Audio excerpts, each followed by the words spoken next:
Hello and welcome to the Shiny New Object podcast. My name is Tom Ollerton and this is a podcast about the future of marketing. Every week I have the pleasure and the privilege of interviewing one of the leaders of our industry, and this week is no different. I'm speaking to Kristina Kaganer, who is Global VP of Commerce, Data and Analytics at Beamly Coty.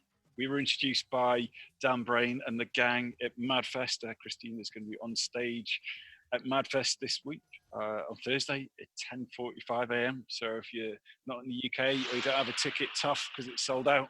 Kristina, thank you so much for coming on the podcast. How are you? Good. Thanks for having me, Tom. It's your first podcast, you just told me a few minutes ago.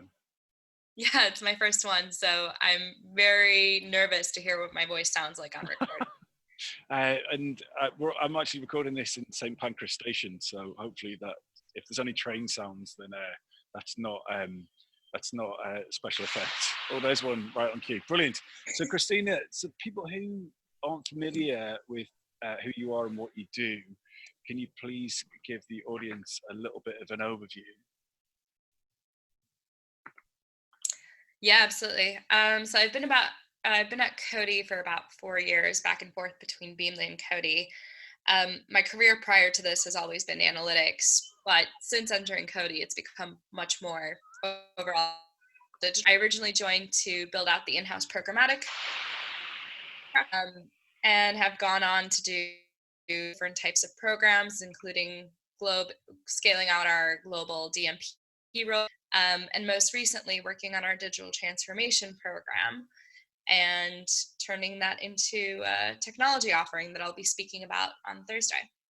Can you just help me and the audience understand the relationship between Beamly and Coty? Because you said you sort of been between those two things, and I have an idea, but if you could clear that up, that'd be ace. Yeah, absolutely. So Coty bought Beamly about now 4 years back. I was one of the first hires post-acquisition. They were originally bought as the in-house digital agency. Beamly has both a MarTech arm and a agency arm.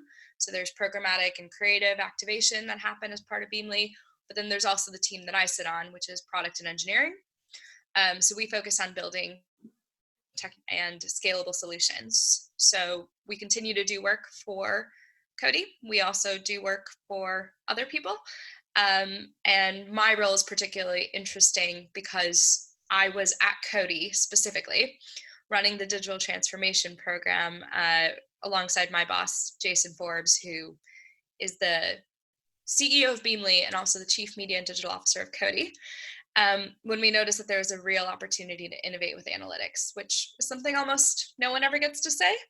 So for me, it's been really exciting to turn that into a real tech platform that Coty can use. So we'll get back into the role a bit later on as we go through the conversation. So we're going to ask you the getting to know you questions. So first question, what is the most useful thing that you've bought with your own money that you use for work? So this is it's not one single thing. It's always been I would say, an evolution of things. Ever since I first started working, I've had this thirst for understanding there.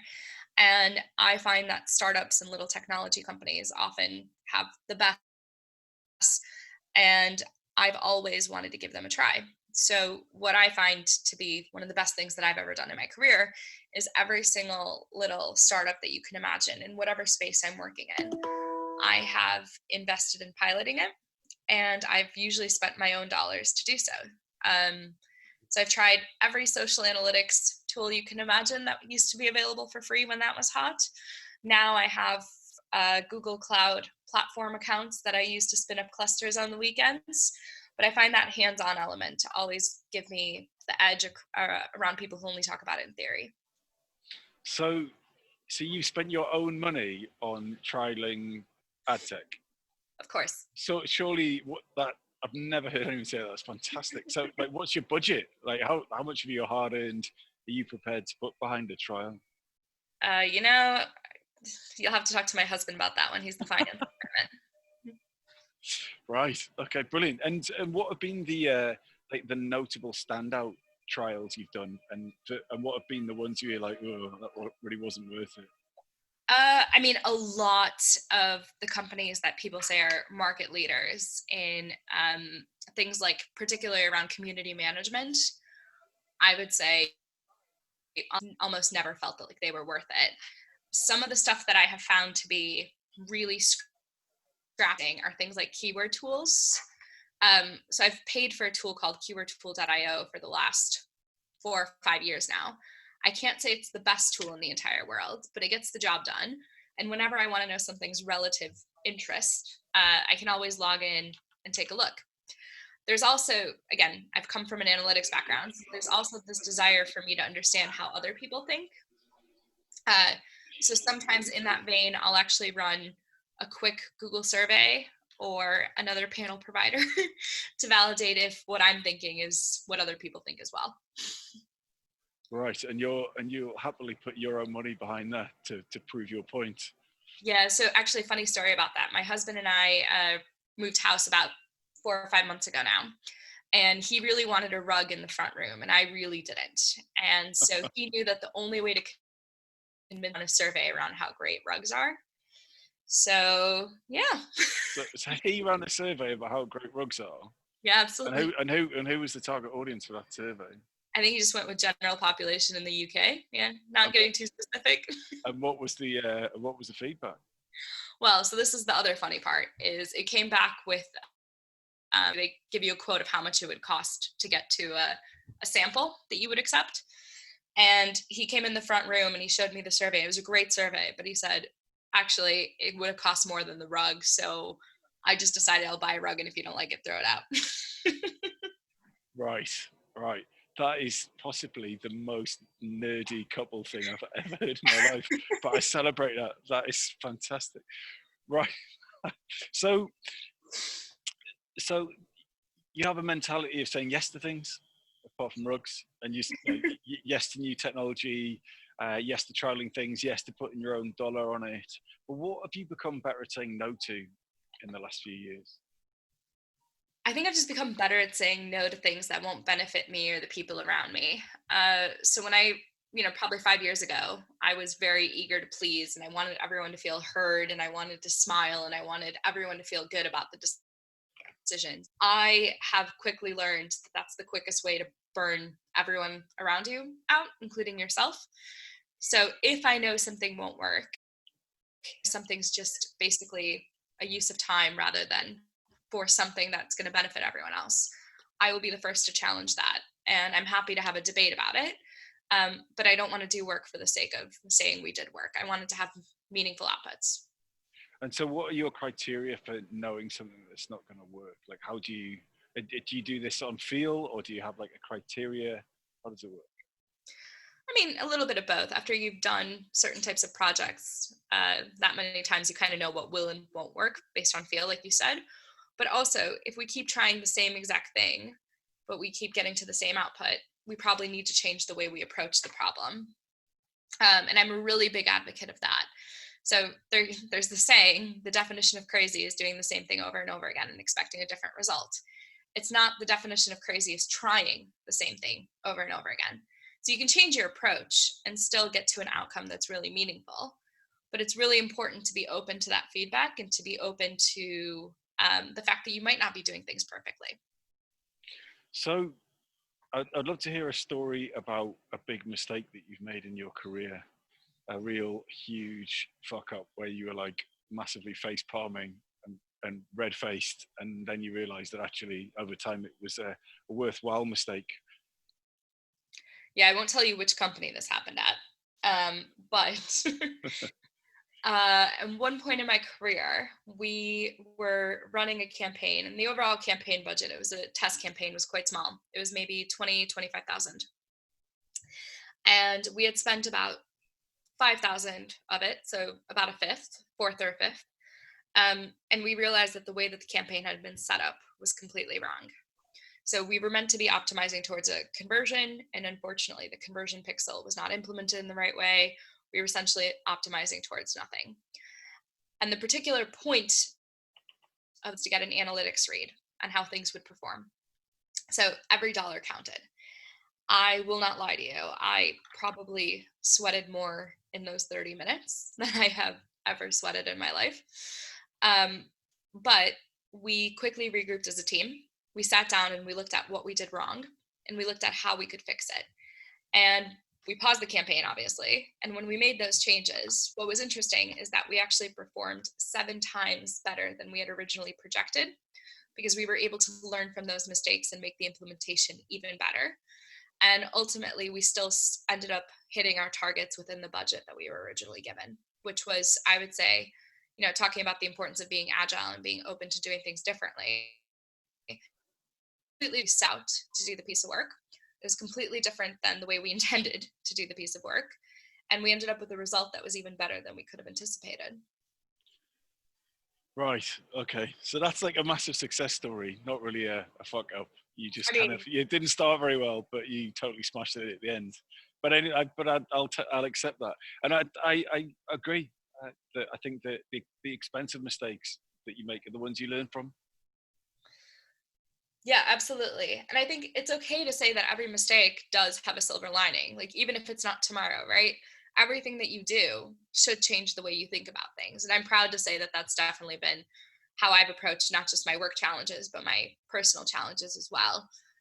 So I hope I continue to do that. But yeah, I would like for them not to cost $5,000 in the future. Or end in a prison sentence, which I always think is probably a fairly costly mistake to make. But hopefully not in marketing. That shouldn't happen.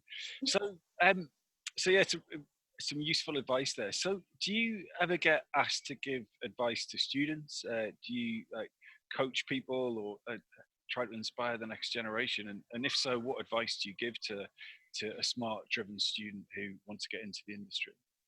So this is, in the last 5 years, this is my 3rd city. Quite a bit more coaching when I was in Chicago, which is where I grew up and where I went to school. And I think what's interesting is I got asked to coach again for the first time about a month and a half ago. And the person who asked me to do it actually is a very senior executive at a holding group. So they could easily give the advice themselves, and they wanted the perspective from someone who, had, I would say, semi-recently joined the industry, had moved through different types of companies and different types of roles. And they asked me, what actually makes someone stand out? And it was funny to think about all of the interviews that I've hosted over the last, 5 to 10 years, all the different candidates that I saw, all the different CVs. What always makes someone stand out is what they do, but how they talk about it. So a lot of times we as people forget that the person that we're speaking to has a limited attention span, right? Like over the course of the day, you might talk to 200 people, 300 people. You're not going to remember that ever does. But when you're trying to break into trying to convince that interviewer that you are the one person out of the 200 that they see that they should hire, it's really important to stand out and to make yourself different. And the way that I've always done that is to talk about less about what I've done and more about what I've accomplished. So I always like to translate every single thing in my work life, in my CV, everywhere into KPIs. And I encourage every single person to do the same, because it hasn't just been that you've created a report or you've run a campaign. You've generated incremental sales, or you've made information less confusing to educate 20 more stakeholders. You have to remind the people that you're speaking to why they should care about what you've done. And that's your responsibility as the person speaking, rather than their responsibility as the person listening. So you don't list out a list of features that you're capable of delivering. You list out all the benefits that you've created with those features for previous employers. That is a great way of summing it up. Are you in technology by chance? Well, yeah, it's sales, right? It's it's spin fundamentally, like make people understand why they care about the thing you're talking about, which in this case is you. That's really unusual advice for this podcast. So thanks for sharing that. So come on, before we move on to the shiny new object, what new belief or behavior has had a huge impact on your career in the last 5 years? Ooh, dashboards, I believe. Dashboards? Are you kidding? Go on then. Tell me. I don't think you'll probably get another podcast participant quite like me. No, that's brilliant. So again, I keep mentioning this, but I've spent the last 10 or so years in some form of analytics. And it never used to be that we would talk about dashboards or data visualization. It would always be that we would talk about reports or insights, or how do you turn that into something that people can use. And in the last, I would say, 6 years, I've noticed the word dashboard popping up more and more. And somehow dashboards have actually created competition amongst the analysts, right? So you're now competing with a piece of technology rather than another human. And 2 is somehow they are expected to communicate with the same level of intelligence and eloquence that a human can. And I don't think that's a reasonable assumption, right? So for me, the reason that they've changed the approach and the way that I've tried to educate my teams to work is because dashboards are not going away. Their technology, their innovation, their automation, they're there to represent the data even when a human's not. But your job as an analyst, your job as the person analyzing the data, looking at the data, is to draw conclusions. And so if you can stay one step ahead of the dashboard, then you're in good shape. And the reason that that's had a fundamental change in the way I work, and it's a good segue into my shiny new object after this, is it's forced me to think about not just the data that I have today, but the data that's going to come tomorrow.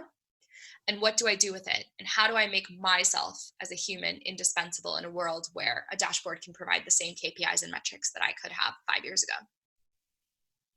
So how do you do that? How do you plan for the data that you have tomorrow and to create value from you in representing that data? How do you go about that?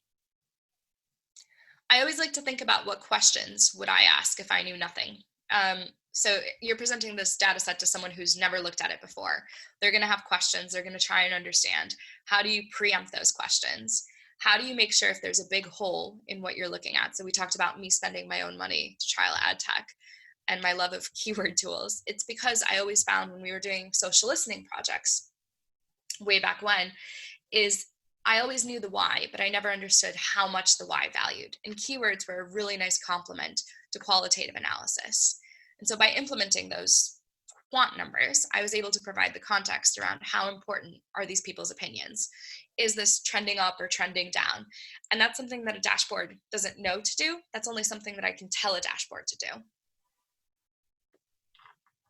Right. So one question I always ask on this podcast is if this is new to someone, this approach and this belief, this behavior, what are the easy ways of implementing what you just told me to someone who's not done it before? The easiest way is to go around a set of stakeholders that you trust, or a set of people inside of your business, or even, if you're not inside of a business, a set of friends and family, and ask them what they would want to know about whatever topic you're trying to report on. So if you were trying to learn about, if I was trying to tell you about weather patterns in the UK, go around and ask, what interests you about weather patterns in the UK? Do you care about regional analysis? Do you want it in Celsius or Fahrenheit? What would you do with this data if I gave it to you? And build for the questions that people have, rather for the specific metrics they tell you to put in. So I think that's an absolute lovely point. Give the people what they want as opposed to what you think that they might want. Because I'm also so interested to hear you talk about dashboards. And do you think they are going to change to become more controlled by voice technology, or do you think it's always going to be a keyboard mouse affair? So voice is an interesting one. For me, the entire concept of consumer experiences, augmented reality, voice technology, it's something I would love to know more about. But I think before we necessarily scale it as not just an industry, but probably as a marketing industry overall, I think we have to better understand what the consumer's expectations are from voice. So for example, would I ever want to control a dashboard using my voice, or is it something that I'm doing in a cubicle where I don't want people to hear what I'm thinking? I just want to be able to sit down and explore. And until we do a little bit more research on people's expectations, I don't think it's possible to say this technology is going to innovate the specific dashboard or the specific reporting tool. So I had a client say to me the other day that they wanted to say, Alexa, create me a new social ad campaign, and then they wanted it all to happen at that point. And I was like, okay, we'll get on there. But yeah, I think that's a really nice way to sum that up. So it's shiny new object time. Your shiny new object is big data. I think I know what that is, but can you describe to the audience what your understanding of big data is, and then we'll go into the detail. Big data is, there's no real definition. Where are you going now? Where's that train? I don't know. I assume Paris or somewhere. I am not on that train. Okay. Yeah, big data, there's a million different definitions, and there's not one specific one that people are using. I like to think about it, and it does seem to resonate with big data practitioners, as those peacocks are called, is anything that's bigger than what you can work with on your local machine. So the second it no longer works on your laptop or on your desktop, it's technically big data. You'll have some folks tell you that it's petabytes of data. You'll have some folks tell you that it's terabytes of data. It doesn't really matter how much data it is. It's really just a different way of approaching the problem set. So why is that your shiny new object?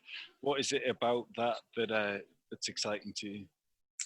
I mean, there's a lot of things that are exciting to me about it, but I thought it would be a good one because, in some of the example podcasts and some of the example briefs that you shared, we talked about machine learning or artificial intelligence, and those are all based on a foundation of big data.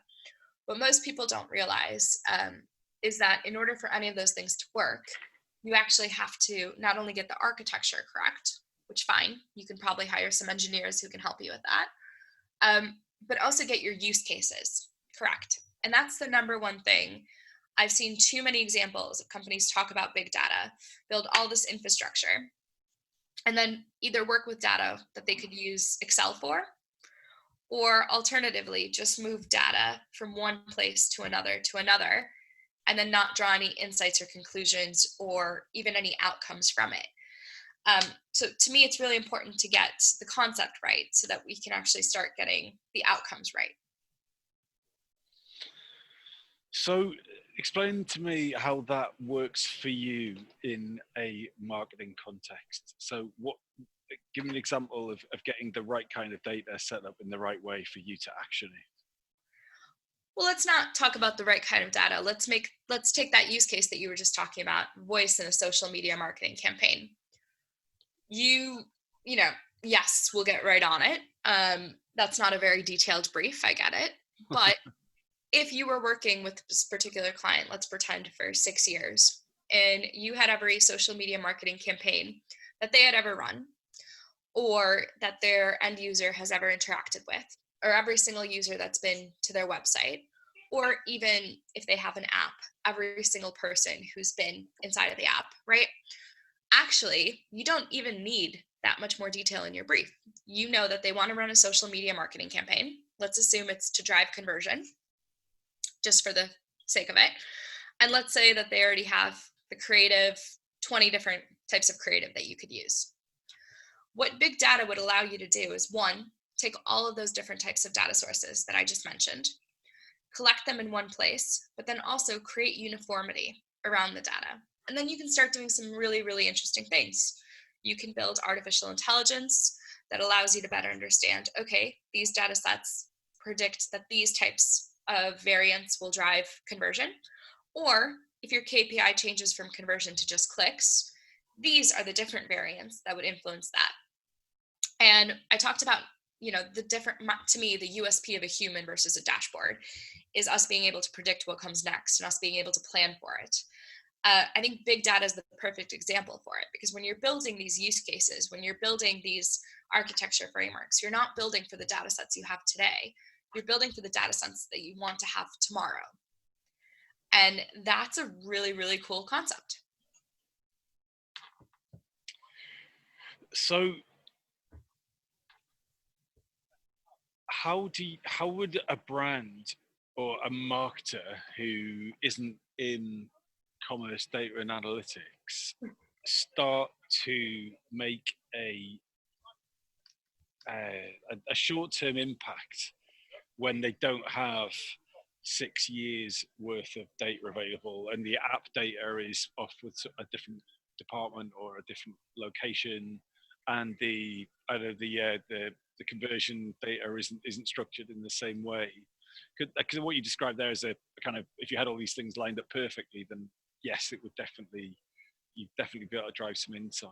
But what do you do when it's a mess? What's the sensible step to move forward? Well, you hire someone who knows how to make sense of a mess.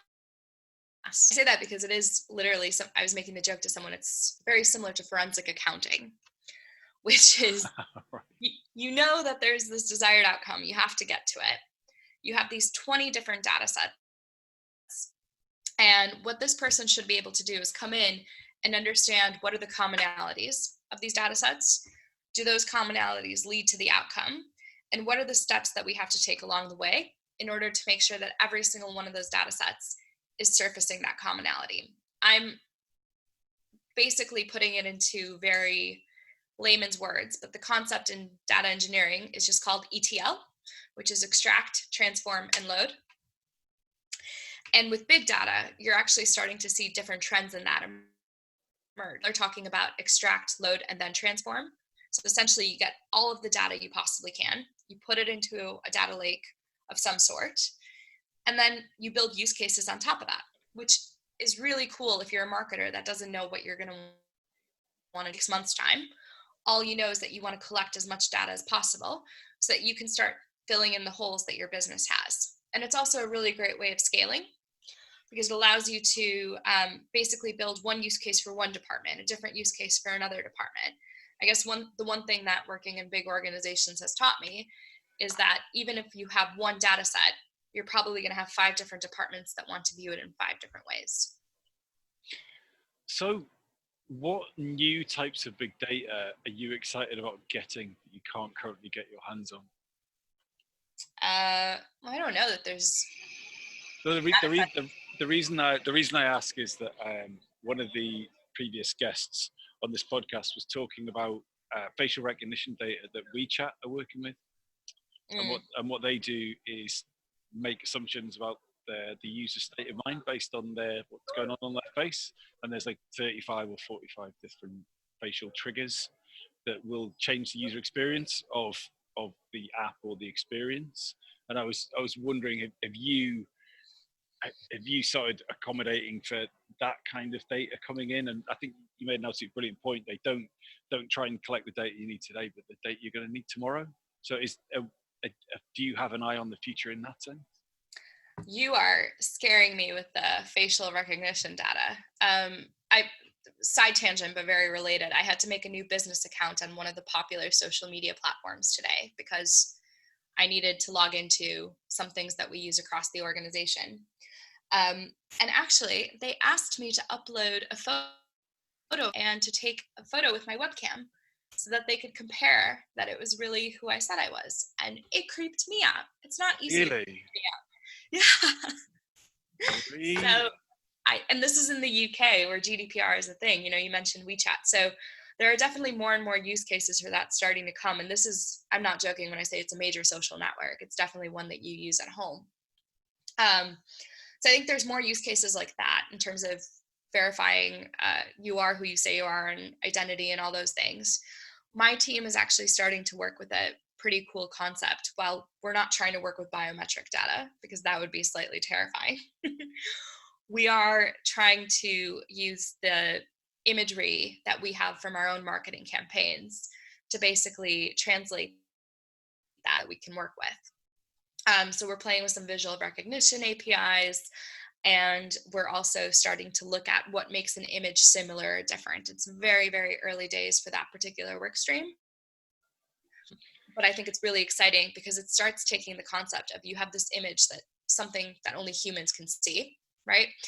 And if you turn that into features, which is something that big data can help you with, Or if you turn that into bytes, which again is all in images, it's a collection of bytes, are you able to use big data processing streaming to get to an outcome of how similar, how different is it?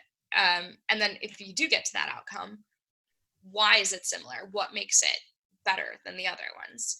So I'm excited about those use cases, particularly when you start throwing in new media.